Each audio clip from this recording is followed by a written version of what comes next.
William और एला के पागलपन भरे हमले के सामने डायोवॉल्व्स बेबस थे। हेलेन के सुनहरे धागे किसी भी उस भेड़िए का सिर कलम कर देते जो विलियम के ब्लाइंड स्पॉट जहां उसकी नज़र न हो से हमला करने की कोशिश करता। हेलेन जैसी एक्सपर्ट के साथ होने से विलियम को चोट लगने की कोई फिक्र नहीं थी। बेशक वह और एला उन शतवर्षीय और सहस्रवर्षीय राक्षसों से दूर ही रहे।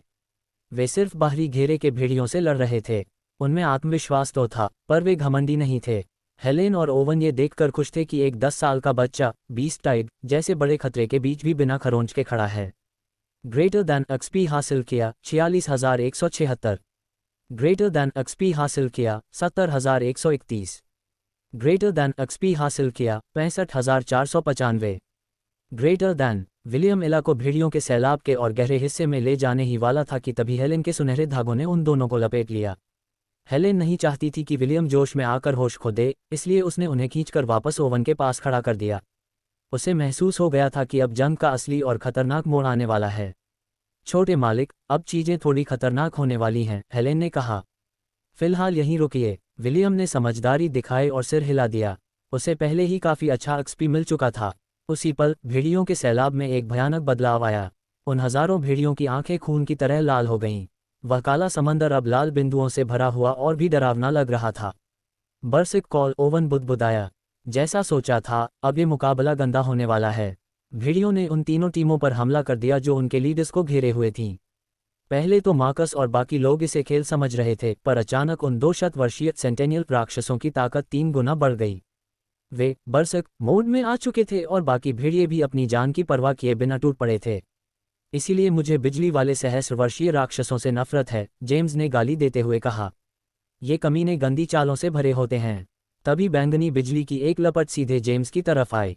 बूढ़े शेर ने अपनी कुल्हाड़ी को ढाल बनाकर वार रोका, पर फिर भी झटके से वे हवा में कई मीटर पीछे जा गिरे।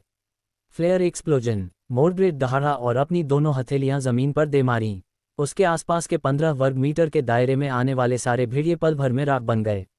ओए, क्या तुम भूल गए कि मैं भी यहाँ हूँ? जेकी डेंटिस्ट गुस्से में चिल्लाया।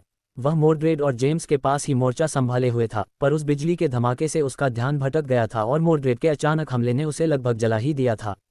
शांत हो जाओ, ये छोटी सी आग तुम्हें नहीं मार सकती, मोर्ड्रेड ने कंधे उचकाते हुए कहा। मुझे अपनी जान की फिक्र नहीं है, मुझे अपने कपड़ों की फिक्र है। जेकील भड़का। मैंने पिछले हफ्ते ही इन्हें राजधानी से खरीदा था और अब ये बर्बाद हो गए।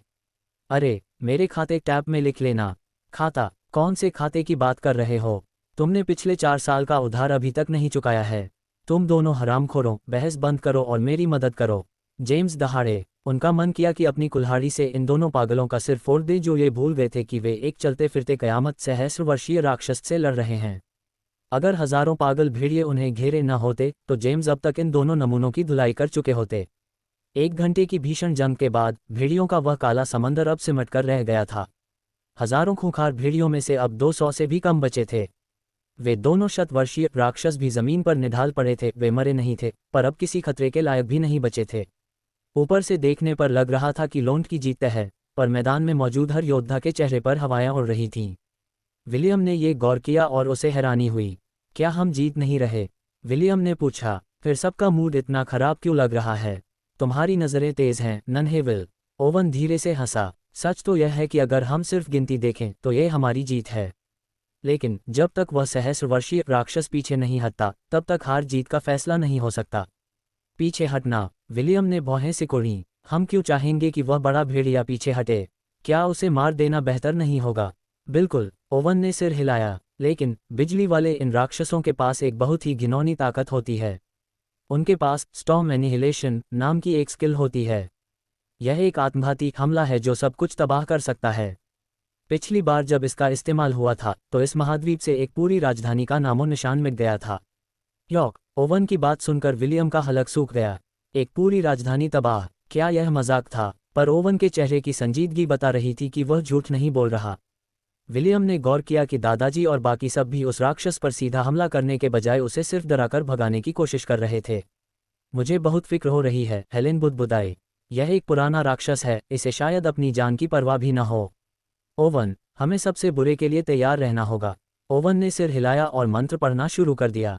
अगर वह राक्षस आत्मघाती हमला करता तो ओवन एक जादुई ढाल बैरियर बनाकर सबको बचाने की कोशिश करता, हालांकि उसे खुद यकीन नहीं था कि वह कामयाब होगा। सबसे अच्छा तो यही होता कि वह भेड़िया खुद वहां से चला जाए। दादाजी जेम्स ने आखिरी डाय भेड़िए का सिर धड़ से अलग कर दिया। उनकी विशाल कुल्हाड़ी खून से लथपथ थी।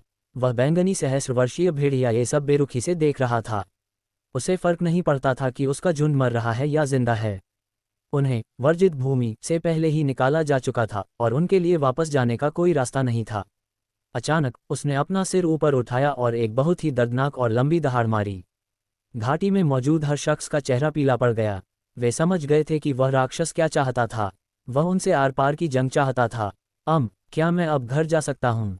जेकिल डेंटिस्ट ने धीरे से पूछा। मुझे याद आया कि मुझे कुछ ज़रूरी काम है। सबने जेकिल को घूर कर देखा पर कुछ कहा नहीं। सच तो ये था कि सब यही सोच रहे थे। वे मन ही मन उस जिद्दी राक्षस को गालियां दे रहे थे। सबका मन कर रहा था कि उसे एक साथ मिडल फिंगर दिखाएं और चिल्लाएं, साले, अगर मरना ही है तो अकेले मरना, सबको साथ लेकर क्यों जा रहा है? सर, अब क्या करें? मार्कस ने पूछा। उसकी आवाज़ में घबराहट साफ थी। हमें इसे जल्दी खत्म करना होगा, जेम्स ने कुल्हाड़ी कसते हुए जवाब दिया। या तो यह मरेगा या हम। ओवन और हेलेन ने भी मोर्चा संभाल लिया। उन्होंने विलियम को अकेला छोड़ दिया और अपने साथियों की मदद के लिए रणभूमि के केंद्र की ओर बढ़े। ऐसा इसलिए नहीं था कि उन्हें विलियम की फिक्र नहीं थी, बल्कि इसलिए था क्योंकि उन्हें पूरे लोंट की फिक्र थी। अगर उस राक्षस को तुरंत नहीं मारा गया तो पूरा लोंट इस नक्शे से मिट जाएगा। सीधे शब्दों में कहें तो अब भागने या छिपने की कोई जगह नहीं बची थी। जेम्स ने अपनी विशाल युद्ध कुल्हाड़ी को पूरी ताकत से थाम लिया। ये कुल्हाड़ी उसके कई गौरवशाली युद्धों की गवाह रही थी। उसने एक नज़र अपने बेटे मोर्ड्रेड पर डाली। मोर्ड्रेड एक बहुत ही सुलझा हुआ इंसान था जिसने लोंट के हर निवासी का भरोसा जीता था। इंसेवर्थ परिवार का वंश अब मिटने की कगार पर था। पूरे महाद्वीप में उनके खून के सिर्फ 5 ही वारिस बचे थे, जेम्स, मॉर्गन, मोर्ड्रेड, मैथ्यू मोर्ड्रेड का बेटा और नन्हा विलियम। अगर वह इस राक्षस को खत्म करने में नाकाम रहा तो इंसेवर्थ खानदान की सिर्फ 2 ही कड़ियां बचेंगी। वह, मोर्ड्रेड और उसका पोता विलियम सब इस तबाही के साथ मिट्टी में मिल जाएंगे। जेम्स ने अपने दांत भींचे। वह ऐसा कभी नहीं होने दे सकता था। यहाँ हार की कोई जगह नहीं थी। हमारे पास सिर्फ एक मौका है, जेम्स ने दृढ़ संकल्प के साथ कहा। चाहे कुछ भी हो जाए, इसे स्टॉर्म एनिहिलेशन का इस्तेमाल मत करने देना। तुम इसे कैसे करोगे मुझे नहीं पता, बस ये रुकना चाहिए। क्या मैं अपनी बात साफ कर पाया हूँ? वहाँ मौजूद हर योद्धा ने सिर हिलाया। अब शब्दों की ज़रूरत नहीं थी। हमेशा मुस्कुराने वाले जेकी डेंटिस्ट ने भी अपना चश्मा उतार दिया था, जिसका मतलब था कि अब वह अपनी असली खूंखार शक्ल दिखाने वाला था। वह 10 मीटर ऊंचा भेड़िया दहाड़ते हुए उनकी तरफ झपटा। उसके शरीर के चारों ओर बिजली की लपटें नाच रही थीं। मोर्ड्रेड ने जमीन पर पैर पटका और हवा में मुक्का मारा। Fire dragon assault. मोर्ड्रेड के सामने से एक विशाल अग्नि ड्रैगन निकला और धरती हिला देने वाली दहाड़ के साथ उस राक्षस की ओर बढ़ा। भेड़िए के चारों सींग चमकने लगे और उसने 2 बैंगनी बिजली की लपटें उस ड्रैगन की तरफ छोड़ीं। जब बिजली और आग टकराए तो एक भयानक शॉकवेव उठी जिसने पूरे मैदान को हिलाकर रख दिया। धूल का एक विशाल गुबार उठा जिसने सबकी आंखों के सामने अंधेरा कर दिया। पर भले ही दुश्मन दिख नहीं रहा था, उसकी भयानक मौजूदगी हर कोई महसूस कर रहा था। अचानक धूल को चीरते हुए वह बैंगनी राक्षस मोर्ड्रेड की तरफ बढ़ा। मोर्ड्रेड का सबसे शक्तिशाली हमला भी उसे खरोंच तक नहीं दे पाया था। जेम्स निडर होकर उस भेड़िए से भिड़ने के लिए आगे बढ़ा। मर जा, जेम्स दहाड़ा। उसकी कुल्हाड़ी ने हवा को चीरते हुए एक जानलेवा वार किया। पर वह भेड़िया भी चालाक था, उसने जेम्स के वार को चकमा दे दिया। कुल्हाड़ी जमीन में धंस गई और वहां 10 मीटर लंबी दरार पड़ गई। जेम्स ने हमला नहीं रोका और पीछे मुड़कर उस धोखेबाज भेड़िए के मुंह पर एक जोरदार मुक्का जड़ा। भेड़िए के मुंह से दर्द भरी चीख निकली। वक्त की नज़ाकत को देखते हुए हेलेन भी जंग में कूद पड़ी। उसके सुनहरे धागों ने भेड़िए के एक पैर को जकड़ लिया। अभी, हेलेन चिल्लाए। मार्कस और बाकी सब ने एक साथ अपने सबसे विनाशकारी हमले शुरू कर दिए। फायर ब्लास्ट, स्टील हैमर, अर्थ स्पाइक, विंड स्टॉर्म। पर उस भेड़िए ने अपने चारों ओर लाइट स्क्रीन नाम की एक जादुई ढाल बना ली थी, जिसने इन हमलों के असर को आधा कर दिया। ये काफ़ी नहीं है, जेम्स बुदबुदाया और एक और वार के लिए हवा में उछला। भेड़िए ने अपनी पूरी ताकत से उन सुनहरे धागों को खींचा। चूंकि धागे हेलेन की उंगलियों से जुड़े थे, वह भी भेड़िए की तरफ खींचती चली गई। उस शैतान ने हेलेन को ढाल की तरह इस्तेमाल किया और उसे हवा में उछाल दिया ताकि जेम्स का कुल्हाड़ी वाला वार हेलेन को लग जाए। मैदान का हाल, तारांकन खतरा। हेलेन अब जेम्स और भेड़िए के बीच फंसी है। तारांकन स्थिति, भेड़िए का बरसक मोड उसे और भी खतरनाक बना रहा है। गुस्से में दहाड़ते हुए जेम्स ने अपना वार बीच में ही रोक दिया और हेलेन को अपनी बाहों में सुरक्षित थाम लिया। भेड़िया समझ गया था कि यह सबसे सुनहरा मौका है। वह उन दोनों को जिंदा निगलने के लिए हवा में उछला, लेकिन उसने इंसानों की फुर्ती और उनके तालमेल को कम आंकने की गलती कर दी थी। आवा ने अपनी जादुई बाहें लहराईं और जेम्स और हेलेन को अपनी तरफ खींच लिया। तभी आसमान को चीरती हुई ब्लिट्स बाज की एक तीखी चीख गूंजी। ब्लिट्स और जॉन ने अपना आखिरी दांव चल दिया था। अपनी पूरी रफ्तार के साथ बाज उस हवा में उछले हुए भेड़िए पर टूट पड़ा। टक्कर इतनी जबरदस्त थी कि भेड़िया दर्द से कराह उठा और धड़ाम से जमीन पर जा गिरा। ब्लिट्स के पंजों पर खून के निशान साफ दिख रहे थे। उसने भेड़िए की एक आंख फोड़ दी थी। इस मंजर ने लोंट के योद्धाओं में फिर से जान फूंक दी। पर इससे पहले कि कोई अगला हमला कर पाता, उस बैंगनी भेड़िए के शरीर के चारों ओर एक भयानक और चकाचौंध कर देने वाली रोशनी जमा होने लगी। धत्तेरे की, ये स्टॉर्म एनिहिलेशन का इस्तेमाल करने वाला है, जेम्स चिल्लाया। सब संभल जाओ। ब्लिट्स ने फुर्ती से जेम्स और हेलेन को अपने पंजों में दबाया और आसमान की ऊंचाइयों में उड़ गया। बाकी सब दौड़कर ओवन के पीछे पहुंच गए। वह लाइफ मैगस अपनी पूरी ताकत लगाकर लोंट की आखिरी ढाल बनने को तैयार था। उसने खुद को लोंट शहर के आगे किसी दीवार की तरह खड़ा कर लिया था।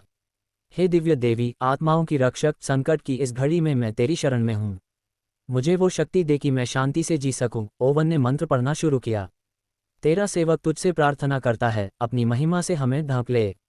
उन सब की रक्षा कर जो तेरी इबादत करते हैं। ईजस। ओवन के सामने से 30 मीटर ऊंची एक सुनहरी रोशनी की दीवार फूटी। उसने उस ढाल को खींचकर लगभग 1 किलोमीटर लंबा कर दिया। ईजिस ओवन का सबसे शक्तिशाली सुरक्षा मंत्र था, जिसे आमतौर पर एक छोटी और अभेद्य ढाल बनाने के लिए इस्तेमाल किया जाता था। पर ओवन ने इसे अपनी सीमा से बाहर खींच लिया था ताकि ज्यादा से ज्यादा लोगों को बचाया जा सके। वह जानता था कि ढाल पतली होने से कमजोर हो जाएगी, पर विनाश को रोकने का यही एक रास्ता था। लोंट के लोग और उसके साथी अब सिर्फ दुआ कर रहे थे। लेकिन ठीक उसी पल जब वह सहस्रवर्षीय भेड़िया फटने ही वाला था, सबकी नज़र एक साए पर पड़ी। वह साया पीछे से उस बिजली के सींगों वाले भेड़िए की तरफ बड़ी खामोशी और रफ्तार से बढ़ रहा था। मैदान की स्थिति, तारांकन, खतरा, स्टॉर्म एनिहिलेशन, किसी भी सेकंड फट सकता है। तारांकन रक्षक, ओवन की विशाल पर कमजोर सुनहरी ढाल। तारांकन रहस्य, वह कौन है जो मौत के इतने करीब जा रहा है। वह साया बहुत तेज था, पर वहां मौजूद हर कोई जंग का माहिर था। जैसे ही जेम्स ने देखा कि वह कौन है, उनका कलेजा मुंह को आ गया। William mama. बूढ़े शेर की चीख कान फाड़ देने वाली थी, पर विलियम ने कुछ नहीं सुना। उसका पूरा ध्यान सामने चमकते हुए उस खूंखार भेड़िए पर था। जैसे ही भेड़िए ने स्टॉर्म एनिहिलेशन शुरू किया, विलियम ने भी अपनी चाल चल दी। उसने एला को क्विक अटैक का हुक्म दिया ताकि वे बिजली की रफ्तार से फासला मिटा सकें। भले ही स्टॉर्म एनिहिलेशन एक विनाशकारी हमला था, पर इसे पलक झपकते ही इस्तेमाल नहीं किया जा सकता था। भेड़िए को अपनी पूरी जीवन शक्ति और ऊर्जा को अपने बीस्ट कोर्ट में समेटना पड़ता था। पर विलियम कोई आम बच्चा नहीं था, उसके पास सिस्टम की जादुई मदद थी। लड़ाई शुरू होने से पहले ही सिस्टम ने इस आत्मघाती हमले को रोकने का रास्ता खोज लिया था। विलियम जानता था कि यह जानलेवा जोखिम है, पर उसने तय कर लिया था, जैसा दादाजी ने कहा था, या तो यह मरेगा या हम सब। अगर मौत तय ही है, तो आखिरी दम तक संघर्ष क्यों न किया जाए। जब विलियम भेड़िए से सिर्फ 10 मीटर दूर था, उसने अपनी पूरी मानव शक्ति अपनी लाठी में भर दी। ग्लेशियल लांस, एक 5 मीटर लंबा बर्फ का भाला जो किसी हीरे की तरह चमक रहा था, पूरी नफरत के साथ आगे बढ़ा। यह विलियम के आइस मेज स्किल ट्री का अब तक का सबसे घातक मंत्र था।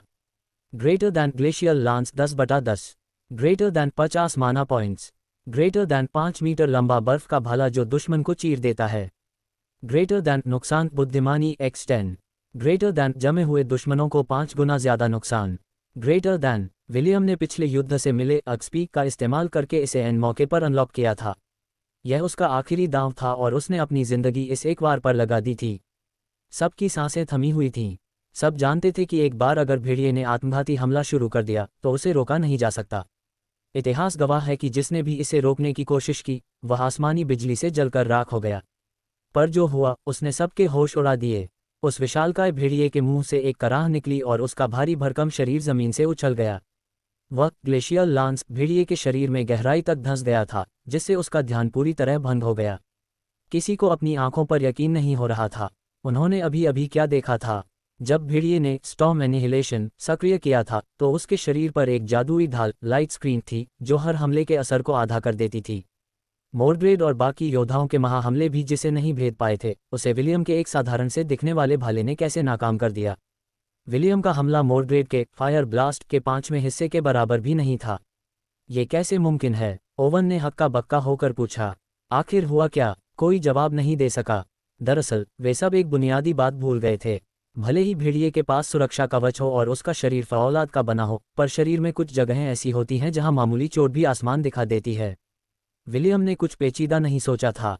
उसने अपने ग्लेशियल लांस का निशाना भेड़िए की उस इकलौती जगह पर साधा जहां वार होते ही वह घुटनों पर आ जाए। वह जगह कौन सी थी?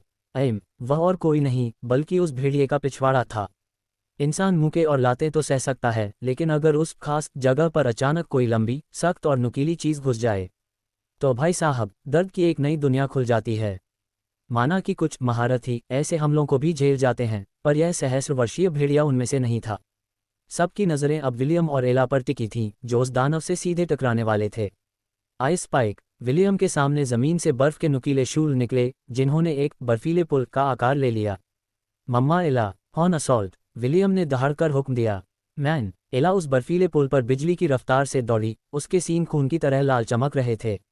ओवन के जादुई आशीर्वाद की वजह से एला की ताकत 300 के पार पहुंच चुकी थी। विलियम ने इस हुनर को लेवल 10 पर मैक्स कर दिया था, जिसका मतलब था एला की ताकत का 7 गुना प्रहार। यह हमला इस वक्त मोर्ड्रेड के फायर ड्रैगन जितना शक्तिशाली था। अपनी पूरी जीवन शक्ति को बीस्ट कोर में जमा करने के बाद वह भेड़िया इस समय अपने सबसे कमजोर मोड़ पर था। एला के 2 खूंखार सींग सीधे भेड़िए के माथे से जा टकराए। एक जोरदार धमाका हुआ और उस विशाल दानव की आखिरी चीख पूरी घाटी में गूंज उठी। उस बैंगनी भेड़िए की भारी भरकम देह जमीन पर आ गिरी। उसकी आंखों में विलियम के लिए नफरत और कड़वाहट साफ दिख रही थी। वह सबको अपने साथ मौत के घाट उतारना चाहता था, पर इस पालतू जानवर और एक छोटे से बच्चे ने उसके इरादों पर पानी फेर दिया। जैसे ही उसकी आखिरी सांस थमी, पूरी घाटी में सन्नाटा छा गया। सब उस नन्हे योद्धा को देख रहे थे जो अपनी सफ़ेद बकरी पर सवार होकर अजेय खड़ा था। वही विलियम सामने पड़ी लाश को देखकर सुन्न खड़ा था। यह मेरा पोता है, जेम्स गर्व से चिल्लाया। बिल्कुल मुझ पर गया है। हा, मेरा ही खून है। आसमान में उड़ते बाज ने अपने मालिक जॉन को ऐसी नज़र से देखा मानो कह रहा हो, क्या मैं इस बुरे बेवकूफ़ को नीचे गिरा दूं? जॉन सिर्फ हंसा और अपना सिर हिला दिया। वह जानता था कि इस बच्चे ने आज करिश्मा कर दिखाया है। विलियम को उन सब की तारीफों का कोई होश नहीं था। वह तो अपनी आंखों के सामने चमक रहे सिस्टम नोटिफिकेशन को देखकर दंग था। Greater than ding, closing square bracket, greater than XP हासिल किया 1,200,000। ग्रेटर दैन बधाई हो, आपने एक मिलेनियल राक्षस का वध किया है। Closing square bracket, greater than bonus XP first kill 500,000। Greater than पदवी हासिल की वुल्फ स्लेयर। ग्रेटर दैन इनाम सहस्रवर्षीय beast core. Greater than ice mage class max level पर पहुंच गई है। Closing square bracket, greater than क्या आप अगली जॉब क्लास एडवांस में जाना चाहेंगे? हाँ नहीं। ग्रेटर दैन मम्मा एला, हमारी तो लॉटरी लग गई। विलियम बुदबुदाया। वह जोर से हंसना चाहता था, पर उसका सिर चकरा रहा था। जैसे ही शरीर से एड्रेनालाइन कम हुआ, उसे भयंकर कमजोरी महसूस होने लगी। अगर उसने एला को कसकर न पकड़ा होता तो वह वहीं गिर पड़ता। धम से जेम्स एला के पास उतरा और उसने विलियम को अपनी गोदी में उठा लिया। हा, भले ही तुम मेरी उम्र में मेरे जितने महान नहीं थे, फिर भी तुमने अच्छा काम किया। जेम्स उसे गोल गोल घुमाने लगा। एला ने जेम्स को गुस्से में घूरा, मानो कह रही हो, मेरे बच्चे को आराम से पकड़ो, वरना खैर नहीं। दादाजी, नीचे उतारो, मुझे चक्कर आ रहे हैं, विलियम ने गिड़गिड़ाते हुए कहा। ठीक है। जेम्स ने उसे वापस एला की पीठ पर बिठाया। वह फूला नहीं समा रहा था। उसका पोता आज वह कर दिखाया था जो आज तक कोई नहीं कर पाया। उसने अजय समझे जाने वाले स्टॉर्म एनिहिलेशन को रोक दिया था। अब अगले 3 महीनों में जब वह अपने दोस्तों से मिलेगा तो उसके पास शेखी बघारने के लिए दुनिया की सबसे बेहतरीन कहानी थी। भेड़ियों के उस खौफनाक सैलाब वुल्फटाइड पर मिली महाजीत को एक दिन बीत चुका था। लोंड गांव में जश्न का माहौल था, क्योंकि वे एक बहुत बड़ी कयामत से बाल बाल बचे थे। लेकिन अफसोस, हर जगह खुशियां नहीं थीं। इंसवर्थ निवास पर कई संदेशवाहक पक्षी पहुंचे थे और उनमें से ज्यादातर बुरी खबरें ही लाए थे। जेम्स की भौहें तनी हुई थीं और चेहरा उतरा हुआ था। आखिरी चिट्ठी पढ़ने के बाद उन्होंने एक गहरी आह भरी और उसे मेज के एक कोने पर रख दिया। फ्यूशिया शहर पूरी तरह तबाह हो गया है। बीस्टाइड ने वहां किसी को जिंदा नहीं छोड़ा, जेम्स ने भारी आवाज में ऐलान किया। ये तीसरा शहर है जो नक्शे से मिट गया, ओवन ने टिप्पणी की। बेचारी मासूम जाने, ये बीस्टाइड वाकई बिना किसी चेतावनी के आया। हेलेन का चेहरा गुस्से और दुख से भर गया। अगर लोंड के रक्षक जरा भी कमजोर होते तो आज इस गांव का हश्र भी बाकी शहरों जैसा ही होता। कमरे में मौजूद हर शख्स हेलेन की बात से सहमत था। अगर वे लोग यहाँ न होते तो अब तक लोन सिर्फ खंडहरों का ढेर होता। हमें जॉन के टोही मिशन का इंतजार करना चाहिए, मार्कस ने सुझाव दिया। उसकी विस्तृत रिपोर्ट मिलने के बाद ही हम अगला कदम उठा सकते हैं। क्या आपको लगता है कि लोन के दरवाजे रेफ्यूजीज के लिए खोलना सही होगा? शॉन ने एक पेचीदा सवाल पूछा। यह एक ऐसा सवाल था जिसका जवाब देना आसान नहीं था। लोन एक शांत जगह थी और वहाँ के लोग इसे ऐसा ही रखना चाहते थे। अगर शरणार्थियों का सैलाब यहाँ उमड़ा तो गांव का संतुलन बिगड़ सकता था। पर क्या वे उन बेसहारा लोगों को वापस भेज सकते थे जिन्होंने अपना सब कुछ खो दिया था? भले ही इन योद्धाओं के हाथ खून से सने थे, पर उनके अंदर इंसानियत अभी बाकी थी। भेड़ियों के हमले के बाद लोन्ट में आपातकाल घोषित कर दिया गया था। किसी को भी गांव से बाहर जाने की इजाज़त नहीं थी, सिवाय उन चुनिंदा योद्धाओं के जो सुरक्षा के जिम्मेदार थे। मैदान में मरे हुए हजारों भेड़ियों का मांस सुखाकर जर्की बनाया जा रहा था, ताकि अगर शरणार्थी आएं तो उन्हें खिलाने के लिए पर्याप्त भोजन हो। जहां तक उन शतवर्षीय और सहस्रवर्षीय राक्षसों की बात थी, उनका मांस और खाल सिर्फ लोन्ट के असली निवासियों के लिए सुरक्षित रखी गई थी, ताकि अगली पीढ़ी को और ताकतवर बनाया जा सके। ये बड़े दुख की बात थी कि उन 2 शतवर्षीय भेड़ियों ने अपने लीडर की मौत देख खुदकुशी कर ली थी। अगर वे जिंदा होते तो विलियम अपनी शेपर्ड जॉब क्लास के लिए कुछ और लेवल्स हासिल कर सकता था। खैर, विलियम ने इस बारे में ज्यादा नहीं सोचा। एक सहस्रवर्षीय राक्षस के सामने 2 शतवर्षीय कुछ भी नहीं थे। कॉन्फ्रेंस रूम का माहौल बहुत भारी था।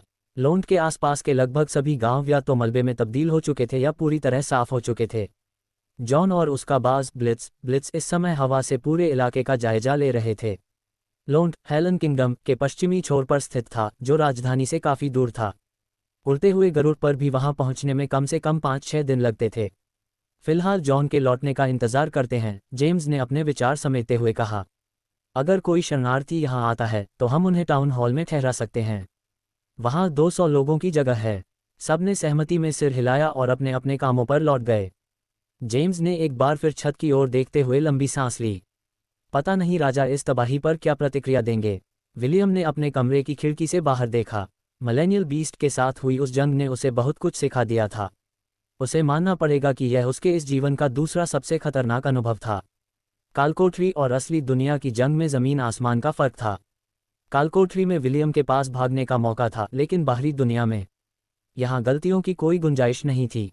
यहाँ कोई सेकंड चांस नहीं मिलता।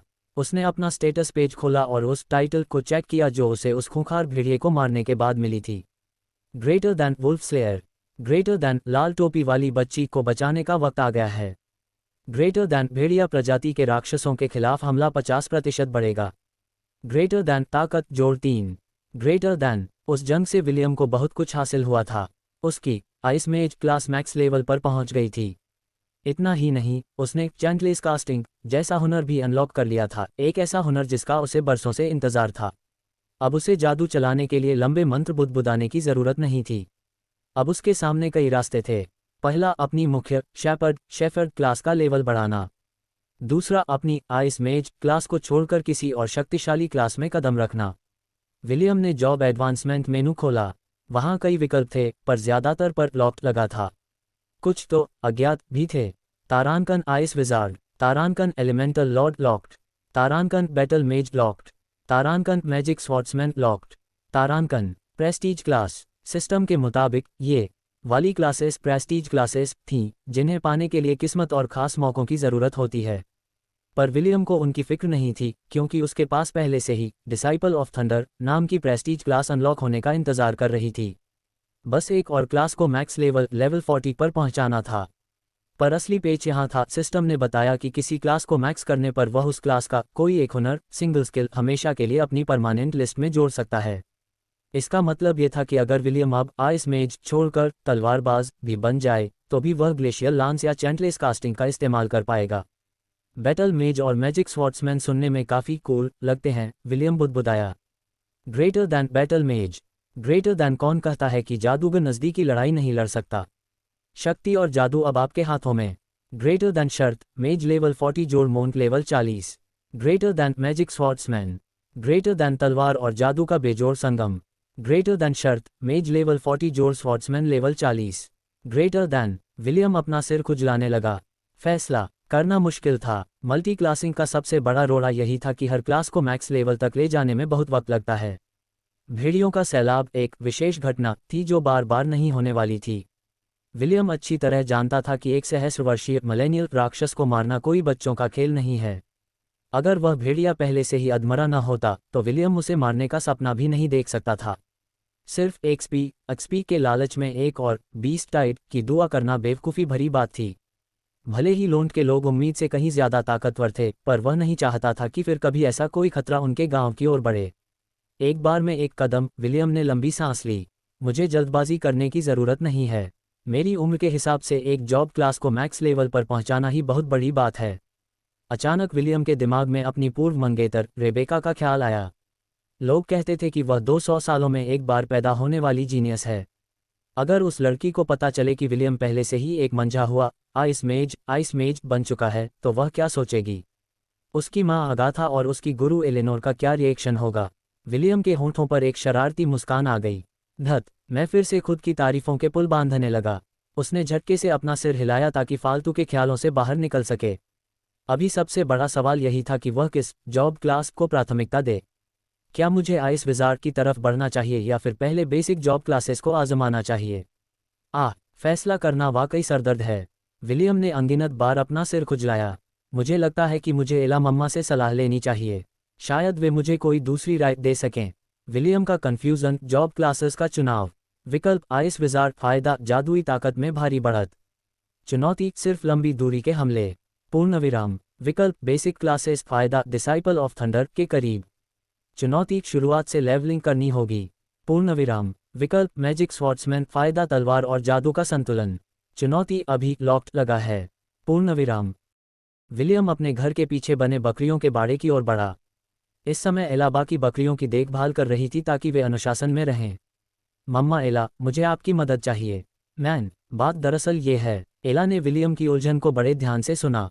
विलियम ने नई जॉब क्लास चुनने के नफ़े और नुकसान समझाए। 15 मिनट के लंबे लेक्चर के बाद विलियम ने अपनी समझदार और भरोसेमंद मम्मा की ओर उम्मीद भरी नज़रों से देखा। मैन, मुझे भी लगता है कि यही सबसे सही विकल्प है। शुक्रिया मम्मा एला। मैन, विलियम ने खुशी खुशी अपनी एंगोरियन बकरी को गले लगाया और उसका सिर थपथपाया। एला ने उसे वाकई सबसे बेहतरीन मशवरा दिया था। सिस्टम, मुझे तुमसे कुछ काम है, विलियम ने मन ही मन कहा। ग्रेटर दैन, मैं आपकी क्या सेवा कर सकता हूँ? Closing square bracket. Greater then, मैं अपने एक्सपीरियंस पॉइंट्स एक्सपी की सेटिंग्स बदलना चाहता हूँ। मैं चाहता हूँ कि भविष्य में मिलने वाला सारा एक्सपी शेपर्ड जॉब क्लास में जमा हो। ग्रेटर दैन स्वीकार किया गया। Closing square bracket. Greater then settings सफलतापूर्वक बदल दी गई हैं। Closing square bracket. Greater then. शुक्रिया, विलियम ने मुस्कुराते हुए कहा। आपका स्वागत है, सिस्टम ने जवाब दिया और साइलेंट मोड पर चला गया। आइस मेज क्लास के लेवल 40 पर पहुंचने के बाद सिस्टम का आई भी अपग्रेड हो गया था। आवाज़ अभी भी रोबोटिक थी, पर विलियम को महसूस हुआ कि सिस्टम अब पहले से कहीं ज़्यादा समझदार हो गया है। अपनी एक समस्या सुलझाने के बाद विलियम ने दूसरी समस्या की ओर रुख किया। उसने उन 13 बकरियों को देखा जो भेड़ियों की जंग में बच गई थीं। विलियम और एला ने पहले ही तय कर लिया था कि वे दोबारा वैसा हादसा नहीं होने देंगे। इसलिए विलियम ने अपनी इन बकरियों को भी ताकतवर बनाने का फैसला किया। वह ये कैसे करेगा? जवाब सीधा था, वह इन सबको गोब्लिन क्रिप्ट के अंदर ले जाने वाला था। पर उससे भी ज़रूरी काम अभी बाकी था। क्या मैं इन्हें 01, 02, 03 बुलाऊं? विलियम बुदबुदाया। नहीं, ये ठीक नहीं है। बच्चों के नाम को हल्के में नहीं लेना चाहिए। विलियम को अपने पुराने स्कूल के वे दिन याद आए जब बच्चों को उनके अजीब नामों के लिए चिढ़ाया जाता था। वह नहीं चाहता था कि उसके बच्चों के साथ भी ऐसा कुछ हो। भले ही वह अभी एक छोटा लड़का था, पर ये बकरियां उसके लिए उसके बच्चों जैसी ही थीं। शायद मैं इन्हें freedom strike, destiny, Stargazer. William ने हाथ बांधकर अपने पसंदीदा गंडम रोबोट्स के नाम याद करने की कोशिश की। मैन, माफ़ करना मम्मा एला, मैं तो बस मजाक कर रहा था। विलियम ने आह भरी और बाड़े के पास रखी सूखी घास के ढेर पर लेट गया। वह आसमान में तैरते बादलों को देखने लगा और एला भी उसके पास आकर बैठ गई। अचानक विलियम के दिमाग की बत्ती जली। वह जोश में खड़ा हुआ और बकरियों को लाइन में लगने का इशारा किया। आज से मैं तुम सबको अपने झुंड के आधिकारिक सदस्य के रूप में स्वीकार करता हूं, विलियम ने गंभीर होकर कहा। इसलिए मैं तुम सबको नाम देने का फैसला करता हूं। मैन, सारी बकरियां एक साथ चिल्लाईं। जंग के बाद उनकी बुद्धि इतनी बढ़ गई थी कि वे विलियम की बात समझ सकें। ठीक है, तुमसे शुरू करते हैं। विलियम ने बाईं ओर खड़ी बकरी की तरफ इशारा किया। आज से तुम्हारा नाम होगा असलान। मैन, अगला। असलान के पास वाली बकरी 2 कदम आगे आए। तुम्हारा नाम होगा बाल्डोर। मैन, अगला। बाल्डोर पीछे हटा और अगली बकरी आई। तुम्हारा नाम क्रोनोस। अगला। तुम्हारा नाम डेडलस। उद्धरण चिन्ह डॉट डॉट डॉट। मैन, बकरी ने कुछ अजीब आवाज निकाली। अरे, तुम लड़की हो। विलियम ने झेपते हुए गला साफ किया। ठीक है, तुम्हारा नाम होगा डॉन। मैन, विलियम को मुश्किल से 10 मिनट लगे और उसने अपनी पूरी टोली का नामकरण कर दिया। विलियम की नई पलटन, तारानकन असलान, तारानकन बाल्डोर, तारानकन क्रोनोस, तारानकन डॉन, और बाकी साथी Aslan, Baldor, Kronos, Don, Echo, Flynn, Griffin, Hades, Io, Jade, Keith, levy और मीर। 9 लड़के और 4 लड़कियां, यही विलियम के झुंड के वे सदस्य थे जो उस खौफनाक जंग में बच गए थे। विलियम ने उन्हें बड़े ही गर्व और दृढ़ संकल्प के साथ देखा। ठीक उसी पल विलियम ने अपनी एक छोटी सेना बनानी शुरू कर दी थी। एक ऐसी सेना जो समय के अंत तक उसका साथ देगी। एला उसके पास खड़ी थी और उसने संतुष्टि में अपना सिर हिलाया। उसे वे नाम बहुत पसंद आए जो विलियम ने उसके साथियों के लिए चुने थे। दादाजी जेम्स, जो दूर से विलियम को चुपचाप देख रहे थे, इस नज़ारे को देख मुस्कुरा दिए। उन्हें महसूस हो गया था कि उनका पोता आने वाले समय में इस दक्षिणी महाद्वीप को रहने के लिए एक बहुत ही दिलचस्प जगह बनाने वाला है। उस रात एक बड़ी खुशखबरी, मेरे पास आप सबके लिए एक बहुत अच्छी खबर है, मोर्ड्रेड ने चेहरे पर एक बड़ी मुस्कान के साथ कहा। फिर उसने अपनी खूबसूरत पत्नी अन्ना की तरफ देखा, जिससे अन्ना शर्म से लाल हो गई। मैं माँ बनने वाली हूँ, मोर्ड्रेड के उकसाने पर अन्ना ने आखिरकार ऐलान किया। बधाई हो अन्ना आंटी। विलियम ने तालियां बजाईं। अब मुझे एक छोटी बहन मिलने वाली है। दूसरी ओर जेम्स खुशी के मारे दहाड़ मारकर हंसे और बार बार मोर्ड्रेड का हाथ थपथपाया। शाबाश मेरे शेर, अगर तुम मुझे ऐसे ही पोते पोतियां देते रहो तो मुझे कोई एतराज़ नहीं। जितने ज़्यादा होंगे उतना अच्छा। जेम्स ठहाका मारकर हंसे। पिताजी, अगर मैंने इतने बच्चे पैदा किए तो मेरी फिगर खराब हो जाएगी, अन्ना ने मजाक में कहा। अरे कोई बात नहीं अन्ना, जेम्स ने जवाब दिया। मैं तुम्हारे बच्चों का ख्याल रखूंगा। सब देख सकते थे कि जेम्स इस खबर से वाकई बहुत खुश थे। विलियम को याद आया कि उसके दादाजी ने कहा था कि उनके खानदान में खून के वारिस बहुत कम बचे हैं। शायद यही मुख्य वजह थी कि जेम्स को ये खबर इतनी पसंद आई थी। अन्ना को बधाई देने के बाद पूरे परिवार ने रात के खाने का आनंद लिया। अन्ना और मोर्ड्रेड का बड़ा बेटा मैथ्यू फिलहाल वहां मौजूद नहीं था। वह हेलन किंगडम की राजधानी में रॉयल अकेडमी में पढ़ाई कर रहा था। मैथ्यू ही मोर्ड्रेड के बाद लोंड के अगले संरक्षक बनने वाला था, इसलिए उसे बहुत कुछ सीखने की ज़रूरत थी ताकि वह अपने इलाके के लोगों का जीवन बेहतर बना सके। मैथ्यू ने खुद तय किया था कि वह रॉयल अकेडमी में पढ़ेगा ताकि भविष्य में अपने माता पिता की मदद कर सके। विलियम का गुप्त प्लान, मेरे पास भी साझा करने के लिए एक छोटी सी जानकारी है। रात का खाना खत्म होने के बाद विलियम ने कहा, आज से मैं हर रात बकरियों के साथ उनके बारे में ही सोऊंगा। जो कुछ भी हुआ उससे वे काफ़ी डरी हुई हैं। मुझे वहां रहना होगा ताकि वे सुरक्षित महसूस करें। ठीक है, जेम्स ने जवाब दिया। बस इतना ध्यान रखना कि तुम लोंड की सीमा के अंदर ही रहो। दोबारा बीस्ट टाइड आने का खतरा कम है पर नामुमकिन नहीं। चुपके से इलाके के बाहर मत निकलना, समझ गए? समझ गया, विलियम ने सिर हिलाया। उसका लोंड से बाहर चोरी छिपे जाने का कोई इरादा नहीं था। वह तो बस बकरियों के साथ रहकर एक छोटा सा प्रयोग करना चाहता था। मम्मा एला, क्या आप तैयार हैं? मैन, विलियम ने सिर हिलाया और एला के स्टेटस पेज पर गया। सहस्र वर्षीय भेड़िए को हराने के बाद एला एक अंगोरियन बकरी के रूप में अपने उच्चतम स्तर पर पहुंच चुकी थी। अब आगे बढ़ने का एक ही रास्ता था, विकास। सिस्टम ने एक दिलचस्प बात बताई कि विकसित होने के बाद भी एला जब चाहे अपने पुराने बकरी वाले रूप में वापस आ सकती थी। विलियम इस बात से बहुत खुश था क्योंकि उसे एला का वह मासूम रूप बहुत प्यारा था। ग्रेटर दैन, क्या आप एला को अंगोरियन वॉर आइबेक्स में विकसित करना चाहेंगे? Closing square bracket. Greater then, हाँ नहीं। Greater than. विलियम ने हाँ चुना और पलक झपकते ही एला एक 2 मीटर ऊंचे शक्तिशाली जीव में बदल गई। उसके सिर पर पीछे की ओर मुड़े हुए 2 विशाल सींग 5 फीट लंबे थे जो उसे एक बेहद खौफनाक और राजसी रूप दे रहे थे। भले ही उसके सफ़ेद बाल अभी भी मुलायम दिख रहे थे, पर असल में वे किसी हल्के धातु के कवच जितने मजबूत हो चुके थे। एला अब युद्ध के लिए पैदा हुई एक योद्धा बन चुकी थी। बाड़े की बाकी बकरियां उसे चमकती आंखों से देख रही थीं, मानो वे भी वैसी ही ताकत चाहती हों।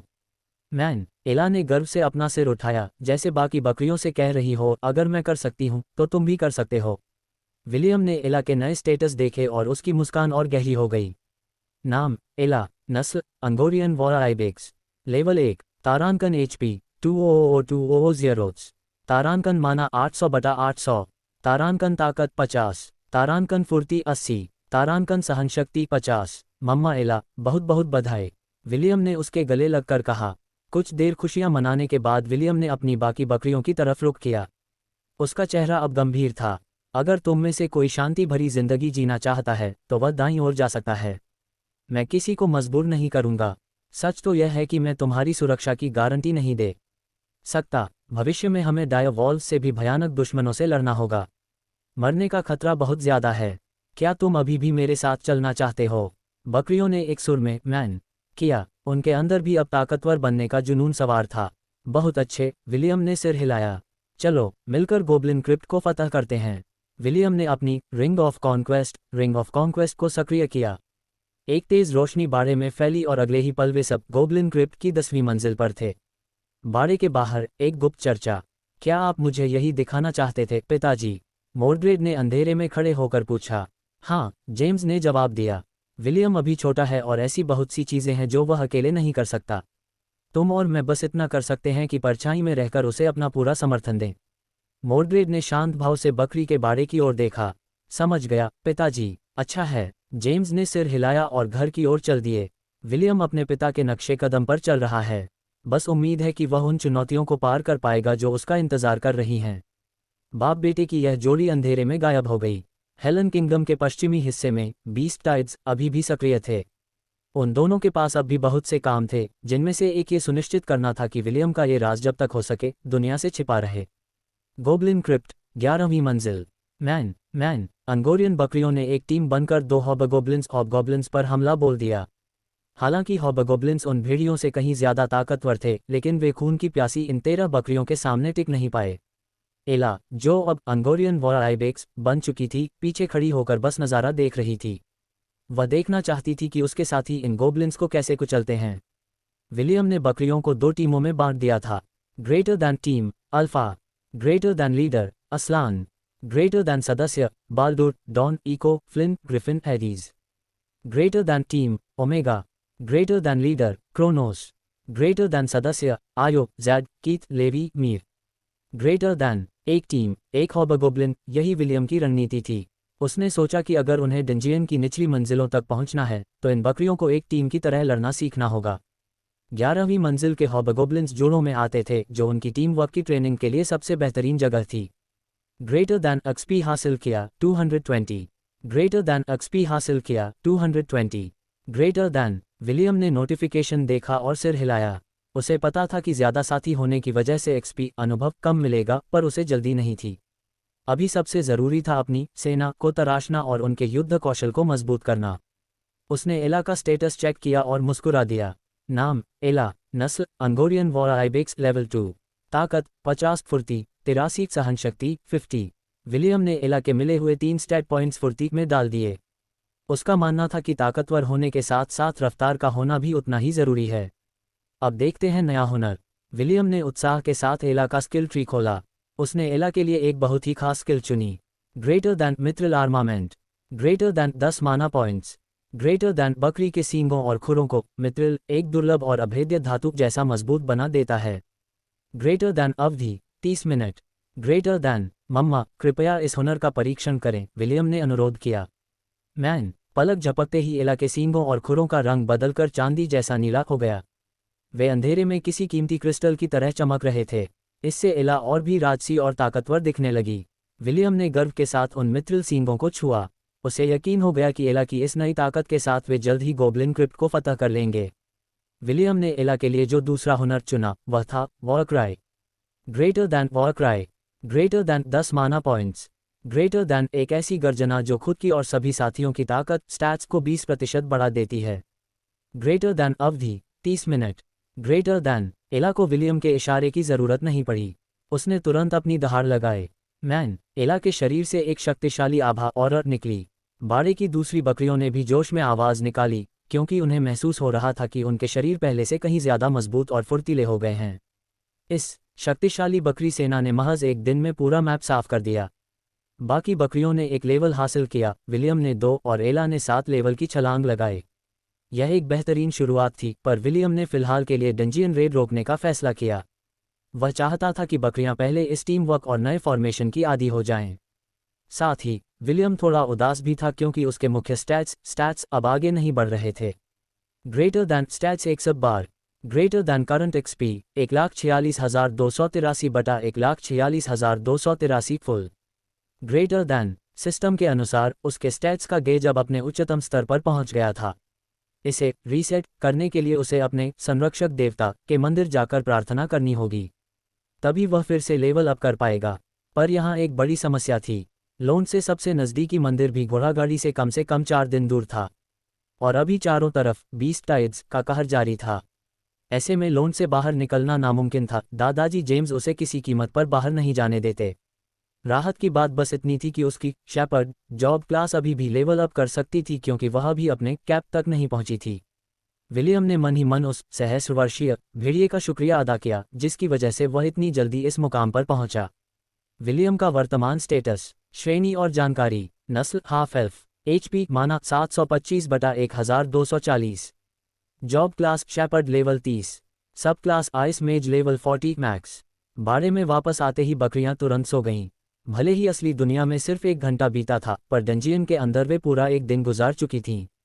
विलियम उन्हें और ज्यादा थकाना नहीं चाहता था। चलो मम्मा एला, हम भी सो जाते हैं। एला अपने सामान्य बकरी वाले रूप में वापस आए और सूखी घास के ढेर पर लेट गई। विलियम ने उसे गले लगाया और सो गया। उस रात विलियम ने सपना देखा कि वह अंगोरियन वॉर आइबेक्स की एक विशाल सेना का नेतृत्व कर रहा है और भेड़ियों के सैलाब को अपने पैरों तले कुचल रहा है। ही विलियम नींद में ही हंसा। कितने सारे एक्सपीरियंस पॉइंट्स। लोंड के बच्चे तो चैन की नींद सो रहे थे, पर बड़े लोग पहरेदारी कर रहे थे। जेकिल, तुम्हारा समय खत्म हुआ, मार्कस ने मुस्कुराते हुए कहा। जाओ, अपनी नींद पूरी करो, अब मैं मोर्चा संभालता हूँ। आखिरकार, जेकिल ने अंगड़ाई लेते हुए जवाब दिया। पूरी रात लोंड के ये शूरवीर जागकर अपने गांव की रक्षा कर रहे थे, ताकि विलियम जैसे नन्हे योद्धा कल फिर से अपनी सेना तैयार कर सकें। कहने की जरूरत नहीं है, मिस्टर बॉन्ड ने अपना सीना थपथपाया। अगर एक राक्षस आएगा तो एक को मारूंगा, अगर दर्जन भर आएंगे तो दर्जन को। बेफिक्र रहो, वे कमीने मेरे जीते जी लोंड में कदम नहीं रख सकते। रात शांति से बीत गई। लोंड के रखवाले अपनी ड्यूटी पर डटे रहे।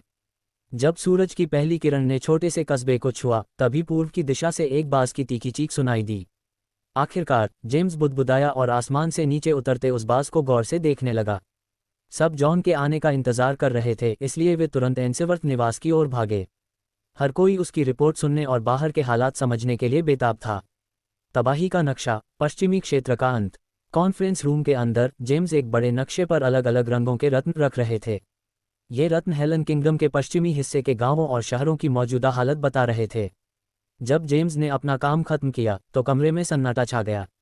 सबकी भौहें तन गईं। नक्शा साफ कह रहा था कि पूरा पश्चिमी क्षेत्र खंडहर बन चुका है। हे भगवान, ओवन बुदबुदाया, इतनी तबाही। जॉन ने एक लंबी आह भरी और नक्शे पर आखिरी पत्थर रखा। जैसा कि आप देख सकते हैं, पश्चिमी क्षेत्र अब लगभग खत्म हो चुका है, जॉन ने रिपोर्ट दी। वर्जित भूमि से बीस्ट टाइड उम्मीद से 5 साल पहले ही आ गया है।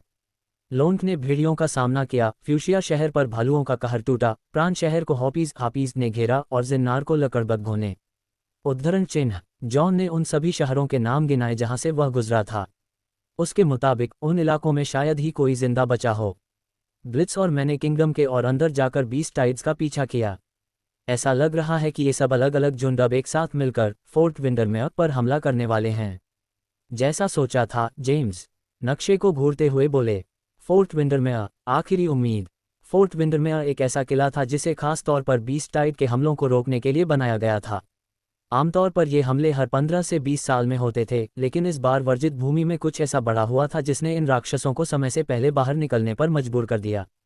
अतीत में हेलन किंगडम ने स्ट्रैथमोर फॉरेस्ट नाम की इस वर्जित भूमि को साफ करने के लिए एक विशाल सेना भेजी थी, लेकिन एक रहस्यमयी पाबंदी के कारण वे जंगल की बाहरी सीमा में भी प्रवेश नहीं कर पाए।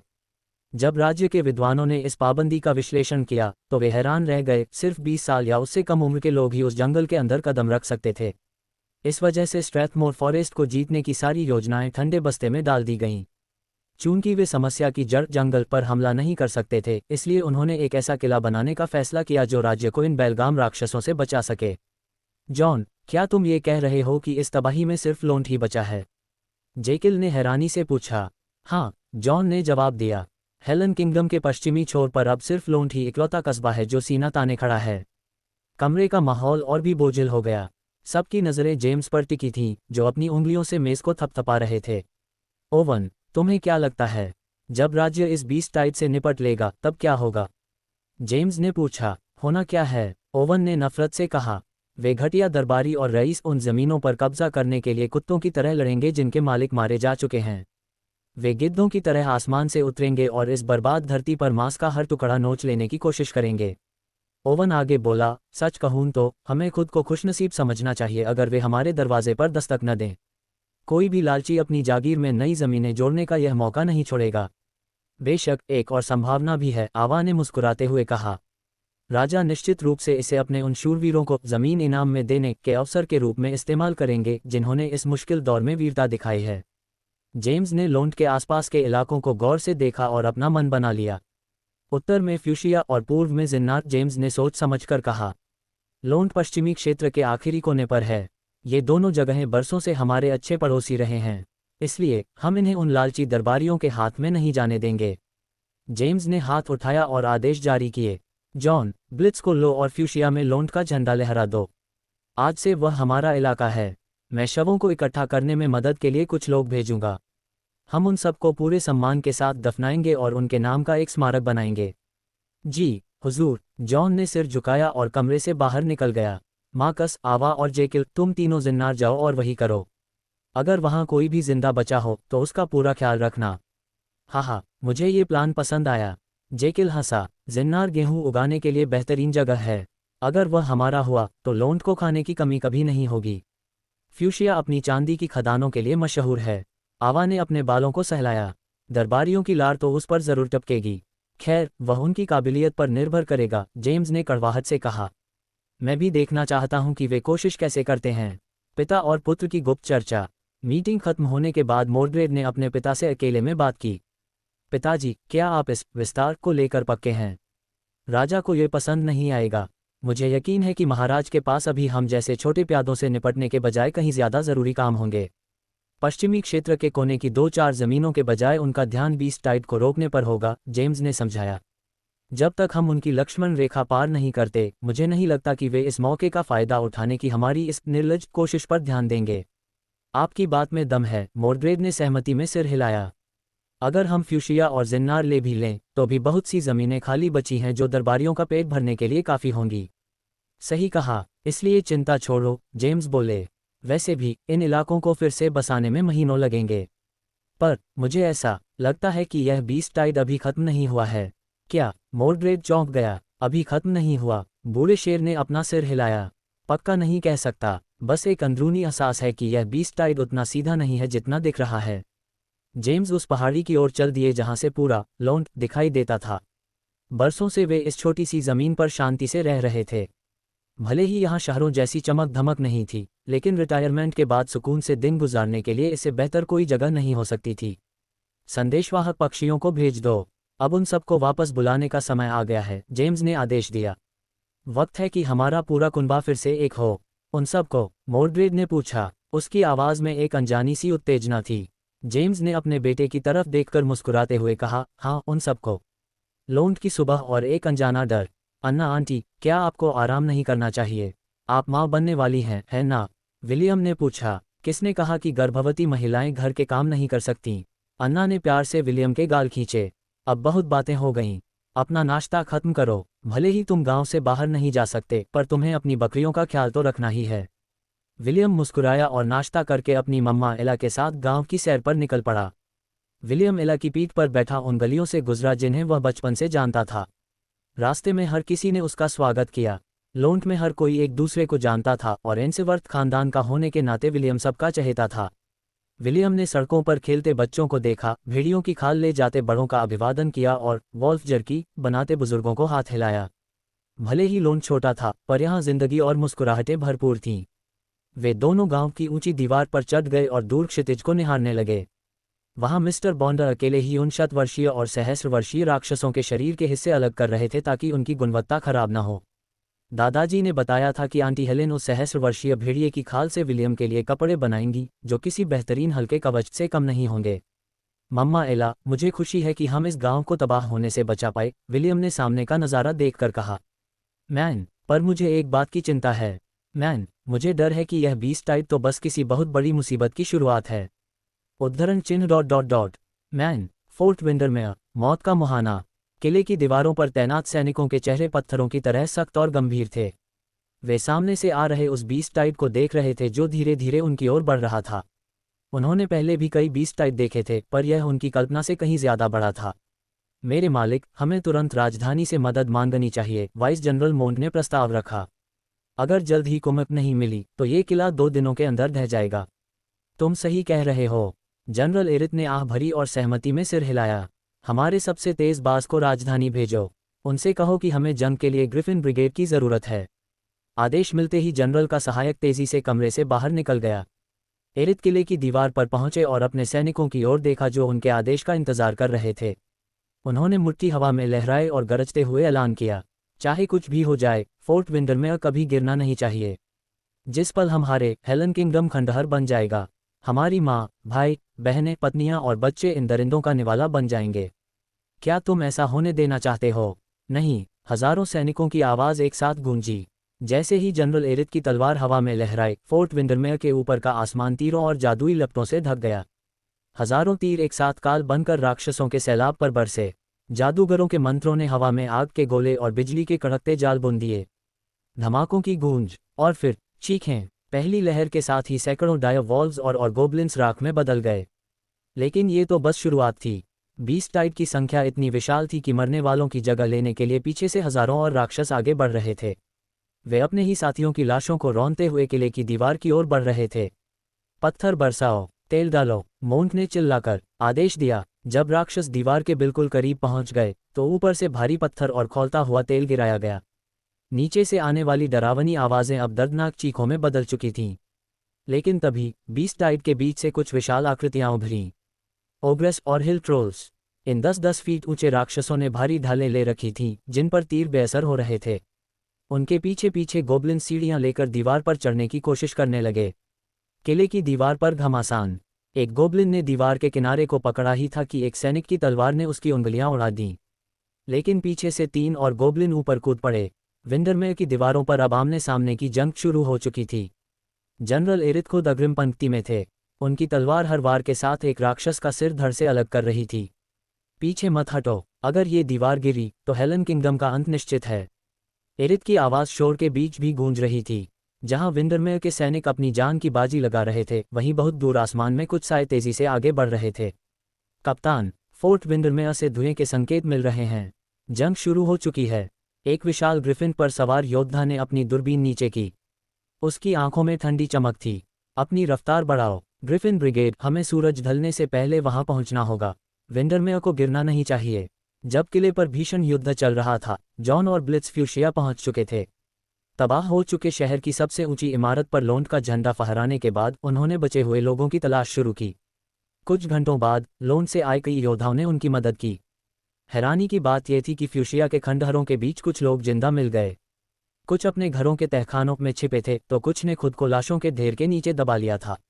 आधे दिन की मशक्कत के बाद जॉन और उनकी टीम ने लगभग 100 लोगों को बचा लिया। यह उस फ्यूशिया के आखिरी अंश थे जहां कभी हजारों लोग रहा करते थे। अंकल जॉन, क्या ये आप हैं? लगभग 20 साल का एक युवक आगे बढ़ा। सेड्रिक। जॉन ने उसे हैरानी से देखा। तुम्हारे पिता कहाँ हैं? क्या वे भी बच गए? सेड्रिक फ्यूशिया के मेयर सेबास का बेटा था। चूंकि फ्यूशिया और लोंट पड़ोसी थे, इसलिए सेबास और जेम्स के बीच गहरी दोस्ती थी। अपने पिता की याद आते ही सेड्रिक की आंखें भर आईं। उसे याद आया कि कैसे उसके पिता ने उसे और उसकी बहन को धक्का देकर तहखाने में भेज दिया था और वादा किया था कि वे वापस आएंगे।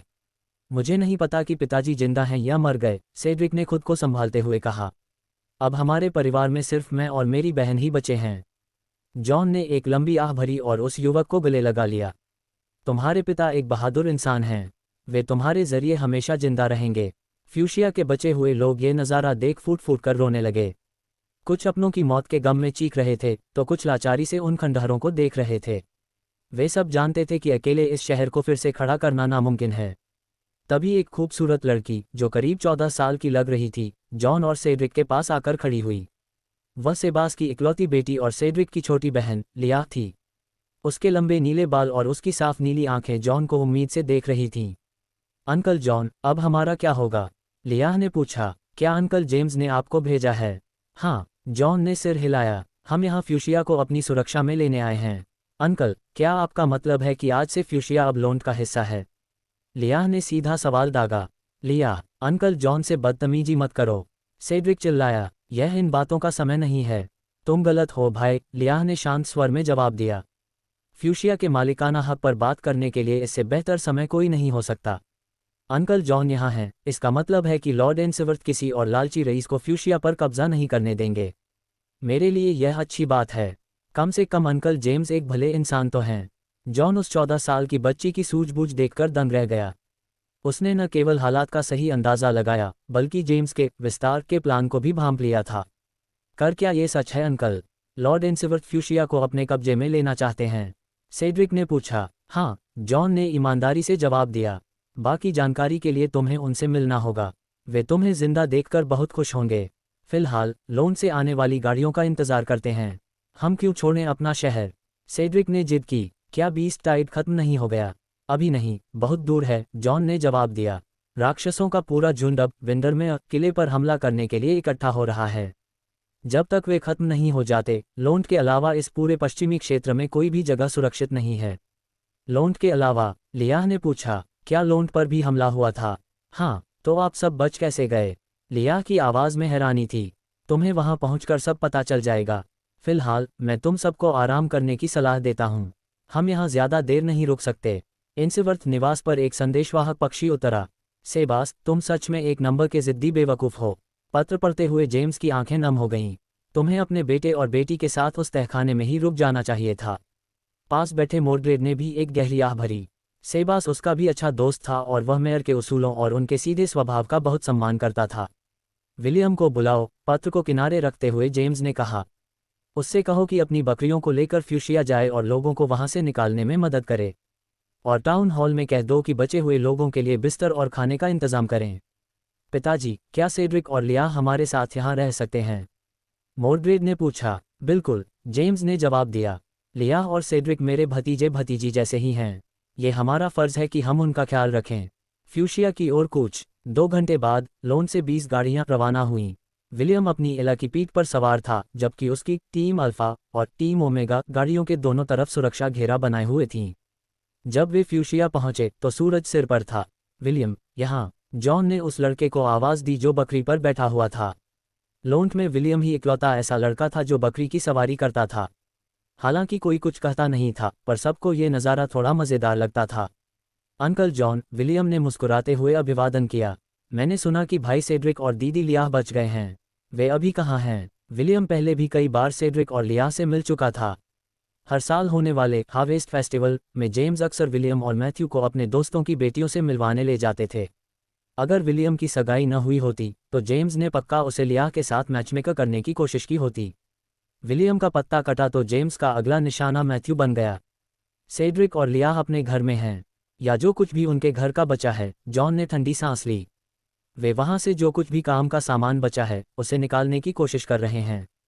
बेहतर होगा कि हम उन्हें अभी अकेला छोड़ दें। 1 घंटे बाद सेड्रिक और लियाह टाउन प्लाजा पहुंचे। दोनों के चेहरे पर गहरा दुख था। सेड्रिक अब भी इस उम्मीद में था कि शायद उसके पिता कहीं जिंदा हों, क्योंकि उनकी लाश घर के आसपास नहीं मिली थी। वहीं लियाह ने कड़वी सच्चाई को स्वीकार कर लिया था। नन्हे विलियम, तुम अब भी उतने ही बुद्धू दिखते हो, लियाह ने चेहरे पर एक फीकी मुस्कान लाते हुए कहा। बड़ी दीदी, आप अब भी उतनी ही खूबसूरत हैं, विलियम ने जवाब दिया। तुम थोड़े समझदार हो गए हो। पहले जब मैं तुम्हें बुद्धू कहती थी तो तुम तुरंत चिढ़ जाते थे। दीदी, मेरे जैसा हैंडसम लड़का इतना ओछा पैटीक नहीं होता। लियाह ने एक हल्की मुस्कान के साथ उस लड़के को देखा। उसे विलियम को चिढ़ाना बहुत पसंद था, पर उसे महसूस हुआ कि 1 साल पहले वाले विलियम और आज वाले विलियम में ज़मीन आसमान का फ़र्क है। वह पहले से कहीं ज़्यादा परिपक्व लग रहा था। एला, उम्मीद है तुम ठीक होगी, लियाह ने बकरी से पूछा। मैन, ये सुनकर अच्छा लगा। लियाह बकरी की भाषा नहीं समझती थी, पर वह हमेशा एला से बात करने की कोशिश ज़रूर करती थी। दूसरी ओर सेड्रिक ने विलियम को बस एक छोटा सा इशारा किया और तुरंत जॉन से ज़रूरी मामलों पर बात करने लगा। उसे महसूस हो रहा था कि फ्यूशिया के मालिकाना हक पर बातचीत करना बहुत ज़रूरी है, क्योंकि यह वह शहर था जिस पर उसके परिवार ने कई पीढ़ियों से राज किया था। विलियम और लियाह ने सेड्रिक की बातें साफ सुनी, क्योंकि सेड्रिक ने उन्हें छिपाने की कोई कोशिश नहीं की थी। जॉन बस मुस्कुराता रहा और सिर हिलाता रहा। वह समझ रहा था कि सेड्रिक क्या कहना चाह रहा है। लेकिन किसी बात को समझना और उस पर सहमत होना ये दो अलग बातें थीं। जहां तक भविष्य में फ्यूशिया पर शासन करने का सवाल था, जेम्स, सेड्रिक और लिया को आपसी सहयोग के विवरणों को सुझाने के लिए एक उचित चर्चा करने की आवश्यकता थी। गाड़ियां अब तैयार थीं। फ्यूशिया के बचे हुए 100 लोगों का काफिला लोंड की ओर बढ़ने लगा। धूल भरे रास्ते पर चलते हुए सेड्रिक पीछे मुड़कर बार बार अपने तबाह हो चुके घर को देख रहा था, जबकि लिया की नज़रें सामने की ओर थीं, जहां लोंड की दीवारें एक नई उम्मीद की तरह खड़ी थीं। विलियम ने अपनी बकरी को थपथपाया।